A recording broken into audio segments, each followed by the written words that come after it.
ఇగో ఈడ చెప్తూనే ఉండు. కొండపల్లి శ్రీనివాస్ అట మంత్రి. అసెంబ్లీలో చెప్పిండు. బాజాప్తా చెప్పిండు. అందుకేనట్టుంది డోక్రా మహిళల దగ్గర మీరు ఏమాత్రం సంపాదించారు? మీ భర్త ఏం సంపాదించిండు? మీ పిల్లలు ఏం సంపాదించిండు? మీకేం ఆస్తులున్నాయని అడిగేది దీనికోసమే అటుంది. 3,00,000 పెన్షన్ల కట్టట. 3,00,000 మంది అనర్హులు పెన్షన్ పొందుతున్నారు. పెండింగ్‌లో 2.5 లక్షల పెన్షన్ దరఖాస్తులు. అసెంబ్లీలో వెల్లడించిన మంత్రి కొండపల్లి శ్రీనివాసరావు. నకిలీ సర్టిఫికేట్‌లతో కొందరు దివ్యాంగులు పెన్షన్ తీసుకుంటున్నారని స్పీకర్ చెప్పిండు. రాష్ట్రంలోని పేదలకు కూటమి ప్రభుత్వం మరో షాక్ ఇవ్వనుంది. అనర్హత పేరుతో 3,00,000 మంది పెన్షన్లు రద్దు చేసేందుకు రంగం సిద్ధం చేస్తుంది. అసెంబ్లీలో మంత్రి కొండపల్లి శ్రీనివాసరావు ఈ విషయాన్ని వెల్లడించారు. శాసనసభ సమావేశాల్లో 4వ రోజు గురువారం ప్రశ్నోత్తరాలు 0 అవర్ సమయంలో సభ్యులు అడిగిన ప్రశ్నలకు సంబంధిత మంత్రులు వివరణ ఇచ్చారు. తొలగించిన పెన్షన్లు పునరుద్ధరిస్తామని ఎన్నికల వేళ హామీ ఇచ్చామని, దాన్ని ఎప్పటి నుంచి అమలు చేస్తారని, కొత్త పెన్షన్లు ఎప్పుడు ఇస్తారని సభ్యులు ప్రశ్నించారు.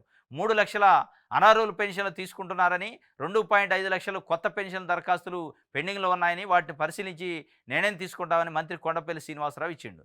సభ్యులు అడిగిందేమో తొలగించిన పెన్షన్లు ఎప్పుడు మళ్ళా రీస్టోర్ చేస్తారని అని అడిగారు. ఏనేం చెప్తుండు? సభ్యులు తొలగించిన పెన్షన్లు మళ్ళీ ఎప్పుడు ఇస్తారు వాళ్ళకి, పాపం అన్యాయం జరిగిందని అడిగితే, మనం హామీ ఇచ్చిన ఎన్నికల టైంలో అంటే లేదు అవి కాదు కావాల్సింది, 3,00,000 ఇనెలిజిబుల్ క్యాండిడేట్స్ ఉన్నారు, వాళ్ళని ఫస్ట్ తొలగియటమే, వాళ్ళ మెడకాయలు కోయాలి మేము అని చెప్తున్నాం. డైరెక్ట్గా అసెంబ్లీలో చెప్పిండు. అంటే నకిలీ సర్టిఫికేట్లతో 3,00,000 మంది ఉన్నారట.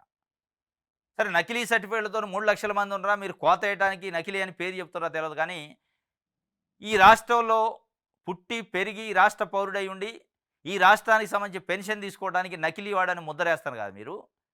నకిలీ పేర్లతోని వాళ్ళని తొలగించే కార్యక్రమం, వాళ్ళ నోట్లో మట్టి కొట్టే కార్యక్రమం చేస్తుంటారు కదా. మీరు అనేక కంపెనీలు తీసుకొచ్చి నకిలీ తెలియదు, అవి అసలే తెలియదు, నిజమా తెలియదు, వాటికి 1,000 ఎకరాలు 100 ఎకరాలు కేటాయిస్తున్నారు. ఇప్పుడు skill scam case, fibre net case ఉంది. అసలు అది ఏం కేసు, అది ఏం కంపెనీ తెలవకుండా వాడికి 330 కోట్ల రూపాయలు దారాదత్తం చేశారు. అవి ఎడిపోయినాయి అంటే షెల్ కంపెనీలకు పోయినాయి, ఆ నుంచి తెలుగుదేశం పార్టీ అకౌంట్లోకి వచ్చినాయి అనేది ఈడీ చెప్తుంది. ఈడీ ఎంక్వైరీలో చెప్తున్నారు, చర్చ జరుగుతుంది. మరి ఒక షెల్ కంపెనీలకు, అసలు ఉన్నదో లేని కంపెనీలకి, అడ్రస్ లేని కంపెనీలకు 100 కోట్ల రూపాయలు దారాదత్తం చేసేటప్పుడేమో ఏ ఎంక్వైరీ ఉండదు, ఏ అనర్హత ఉండదు, ఏ నకిలీ కంపెనీ అనేది ఉండదు. కానీ ఒక సామాన్య పౌరుడు, రెక్కాడితే డొక్కాడిన పౌరుడు ఒక వృద్ధాప్య పెన్షనో, ఒక వికలాంగుల పెన్షనో దరఖాస్తు చేసుకుంటే నకిలీ సర్టిఫికేట్లోని వాళ్ళని ఆత్మాభిమానం మీద దాడి చేసి వాళ్ళని కించపరుస్తుంది. దాన్ని పదే చెప్పాలా? నకిలీ సర్టిఫికేట్లతో ఉన్నారు 3,00,000 మంది అంటే 3,00,000 మంది నకిలీ సర్టిఫికేట్లతో ఉన్నట్టు మీరు చెప్తున్నారు. అంటే వాళ్ళని అవమానిస్తారా, నిజంగా నకిలీయా, వాళ్ళని తొలగించడానికి ఏదో ఒక సాకు ఎత్తుకుంటున్నారా అనేది ఇక్కడ ప్రశ్న. మొత్తానికైతే ఒక 3,00,000 మందికి కోత పెట్టారు. 3,00,000 డైరెక్ట్గానే అసెంబ్లీలో చెప్పిండంటే అది 6 కావచ్చు, 7 కావచ్చు.